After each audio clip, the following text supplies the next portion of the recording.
E o Influenciadores está de volta hoje recebendo a professora Isolda Sela, que em 2014 deixou a Secretaria de Educação do Estado para viver pela primeira vez a experiência de ser candidata a vice-governadora do Estado do Ceará.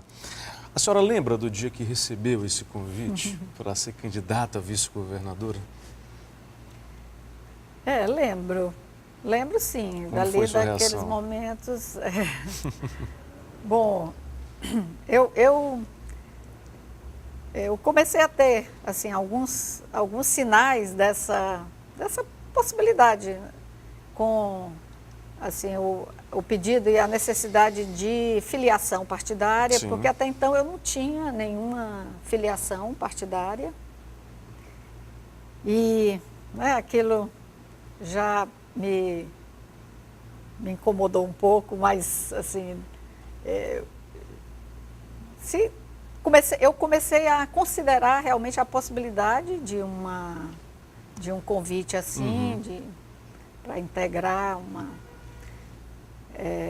uma chapa eletiva e eu acho que dos desafios aí, eu acho que foi o maior, porque na verdade eu não tinha como, no meu horizonte ali, e dentro daquilo que nos parece, né, na nossa vida, daquilo que nos parece possível e muito menos assim um sonho, essa experiência de eleição e de participar numa chapa eletiva.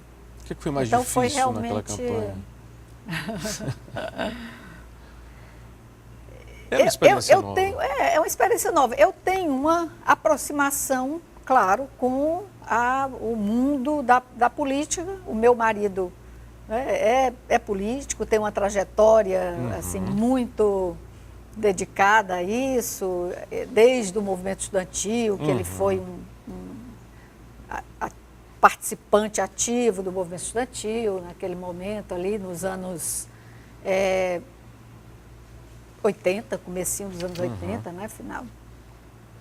Foi a reconstrução do movimento e depois, né, nos cargos, das funções que ele exerceu. Então, essa questão de campanha eleitoral, eu de alguma maneira, eu estava ali próxima e claro, eu sempre senti uma convocação cívica com relação a ajudar, a apoiar, a defender aquilo que me parecia o melhor projeto, as pessoas, né, que me inspiravam confiança para assumir os cargos tão importantes para a vida da gente, para a vida da sociedade.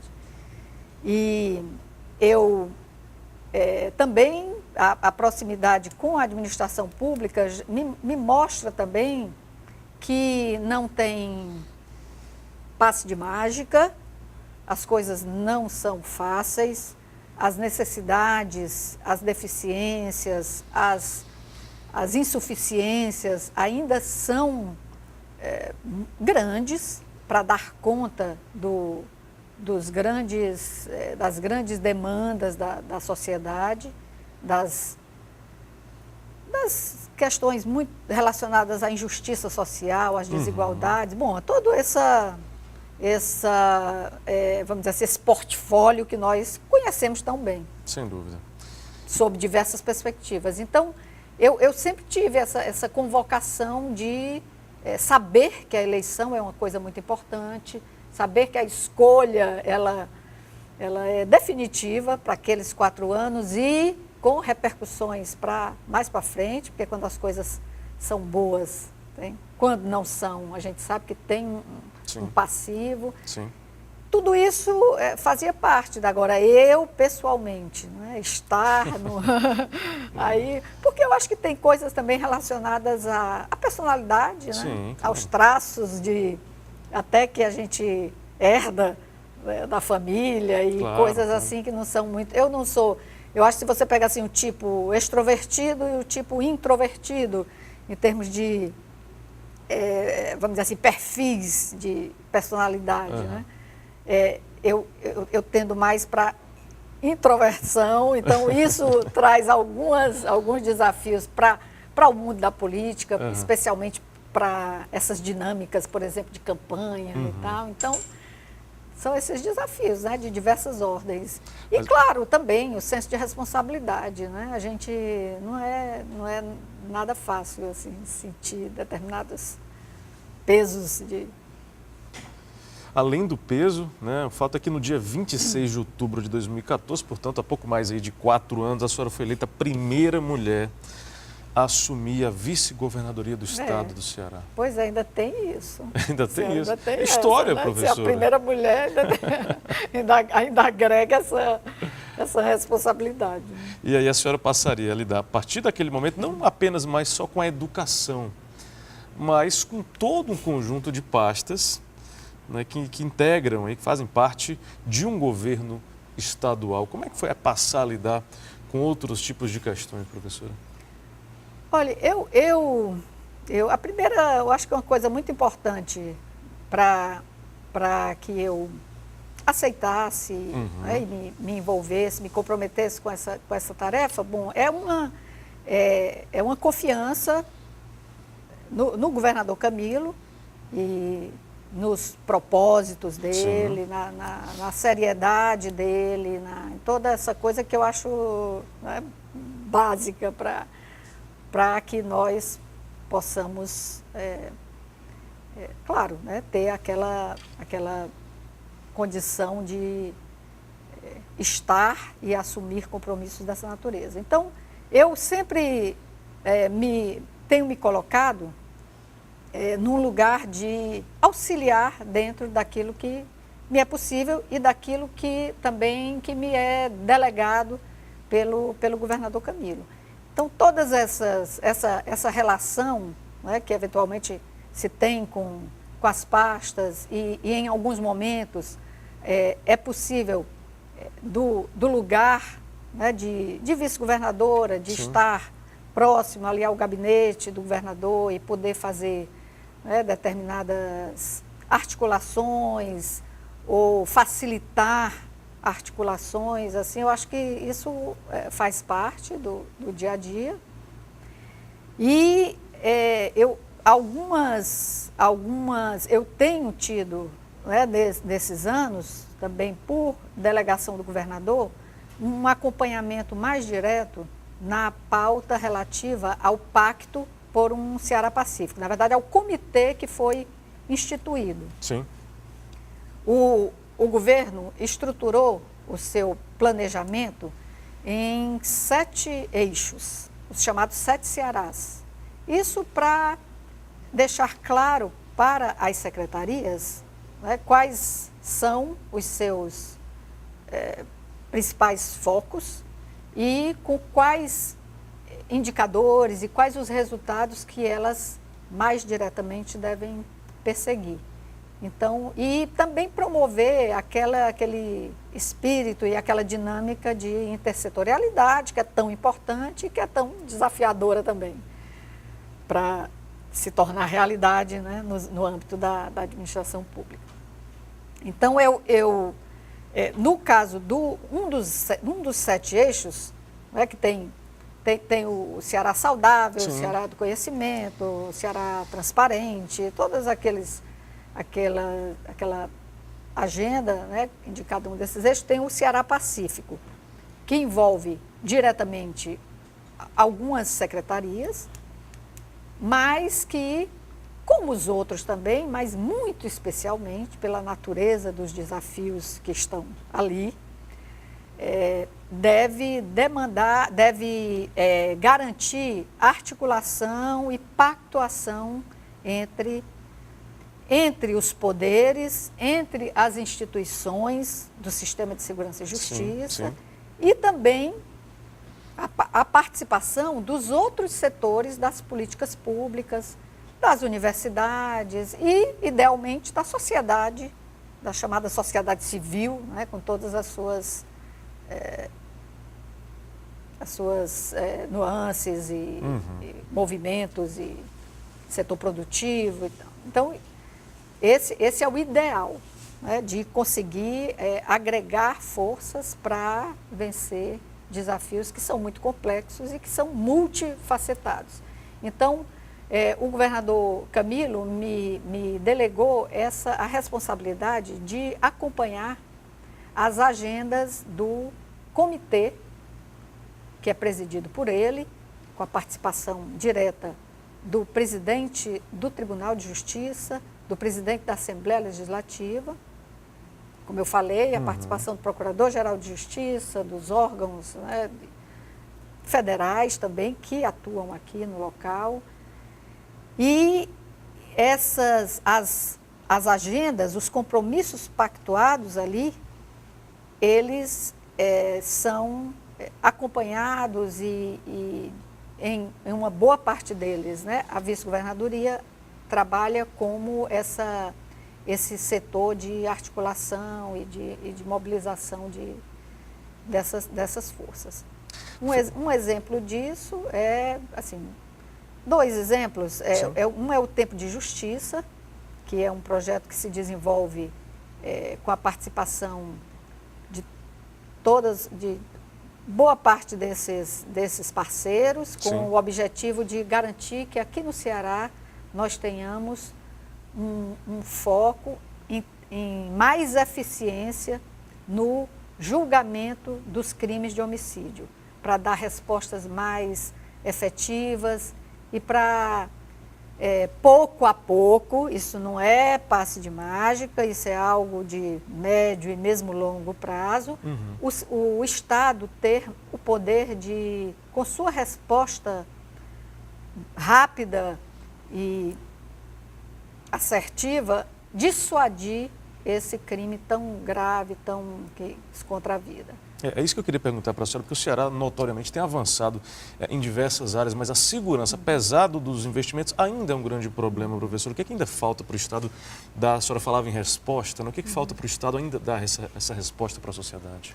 Olha, eu vejo esse problema da violência, ele cada vez mais, assim, para quem estuda, né, e para quem de alguma maneira está mais próximo, por ter informação e por ter uma visão melhor de toda essa dinâmica, realmente um problema de uma área, eu acho que da maior complexidade, porque, como eu falei, ele é multicausal, tem problemas tem causas de diversas ordens. Sem dúvida. Tem aquelas relacionadas às vulnerabilidades, né, de famílias e das cidades, e especialmente de determinados locais das cidades, dos locais mais pobres, com urbanização precária, com ausências ainda, apesar de todos os esforços, né, de muitos, mas nós ainda temos um estado de arte assim, muito difícil com relação a essas ineficiências e a ausência do Estado, né, na vida de grande parte da população. Nós temos ineficiência das instituições, também aqui nada com relação a, assim, sabe, eu não faço de maneira nenhuma quem sou eu, né?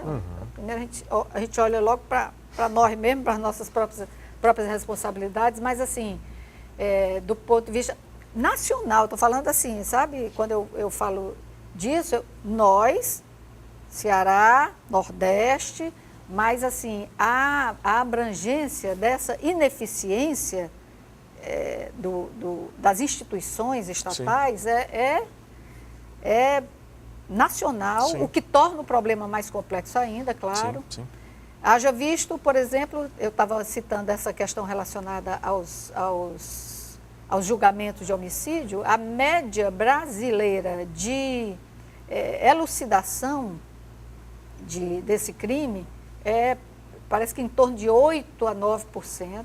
Né? É isso mesmo, Imagine o que isso significa para a sociedade brasileira. Tem problemas relacionados à ineficiência da cooperação federativa. Isso é algo que o governador tem dito muito isso, tem, junto com outros, né, em diversos movimentos, com outros governadores do Nordeste, a ausência, e isso se constata, né, a ausência de um plano nacional, a ausência da estruturação no âmbito nacional de uma política de segurança, que isso é algo que afeta a estados e municípios muitíssimo, essa ausência, porque tem determinados problemas que eles exigem a ação e a presença efetiva do governo federal, por ser de competência deles. Sim. Né? Então, é um verdadeiro conjunto de elementos que jogam aí contra, vamos dizer assim, e fazem com que o problema tenha essa amplitude. Até, por incrível que pareça, né, o Nordeste brasileiro, nos anos em que há uma melhoria, um pouco melhor, assim, a condição de distribuição de renda, em que as pessoas saem, uma grande parte da população sai daquele patamar abaixo da linha da pobreza, aquela miséria indigna, né? E aquilo muda e tal, ironicamente, né, é o tempo em que a ação do chamado crime organizado e tal, migra para cá com muita força. Sim. E encontra, o que encontra aqui? Né? Encontra, como regra, né, estruturas e processos ainda muito insuficientes para dar conta de forma breve tal, dessa problemática. Eu estou só assim, né, abrindo esse cenário para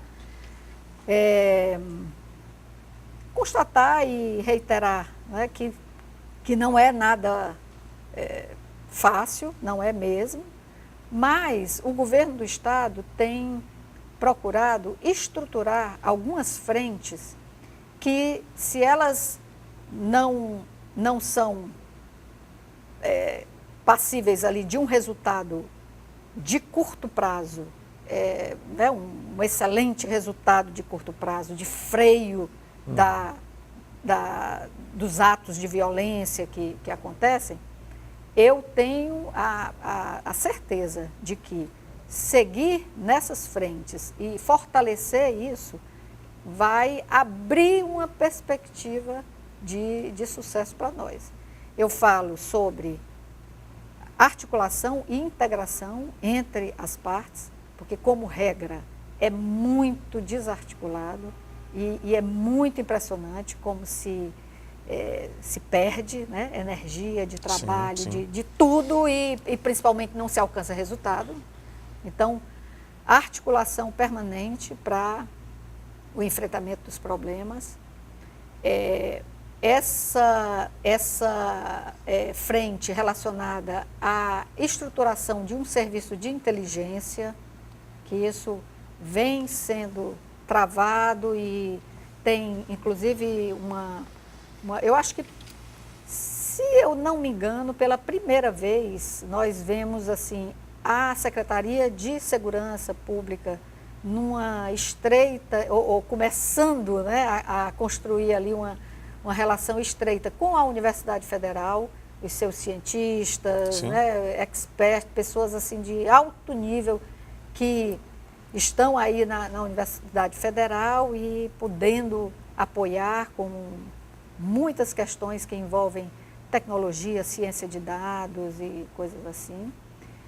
Uma outra frente que eu considero muito importante é a da prevenção, e essa, né, muito nos desafia. O governo tem todo esse esforço que o governador Camilo está fazendo nesse governo e que tomara, né, que consiga dar sequência nessa próxima gestão relacionada ao tempo integral nas escolas de ensino médio, é um fator, assim, É uma política que, vamos dizer assim, que atende aos direitos, né, de jovens e de suas famílias, mas é uma política que tem uma força de prevenção primária muito significativa. Sem A dúvida. prevenção porque a prevenção da violência, os estudiosos classificam em 3 níveis: primária, secundária e terciária. Então, essa prevenção primária ela é muito importante sempre, porque é aquela possibilidade da gente fechar a torneira. Fechando a torneira, você já tem para frente uma perspectiva de uma realidade melhor. Então, vincular os meninos na escola.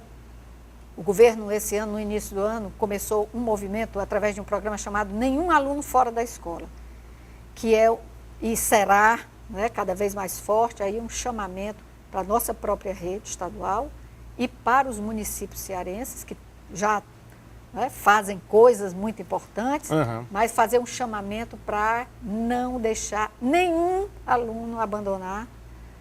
O ensino fundamental 2 é uma etapa muito sensível, é quando eles estão ali chegando na adolescência, é quando eles já têm, muitas vezes, a condição de ir para a rua.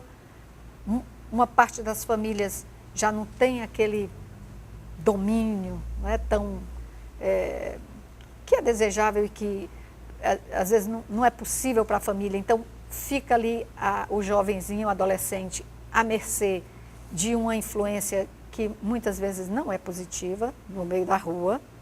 Então, são pontos assim relacionados a essa clareza de que nós precisamos aqui e agora fechar essa torneira, e a escola tem uma importância muito grande para isso. Sem dúvida. Tem outras coisas, mas isso aí é um ponto realmente importante. Importantíssimo. Professora Isolda Sela, vice-governadora do estado do Ceará, está com a gente hoje aqui no Influenciadores. Não sai daí, daqui a pouco a gente volta com o terceiro e último bloco do Influenciadores aqui na TVC.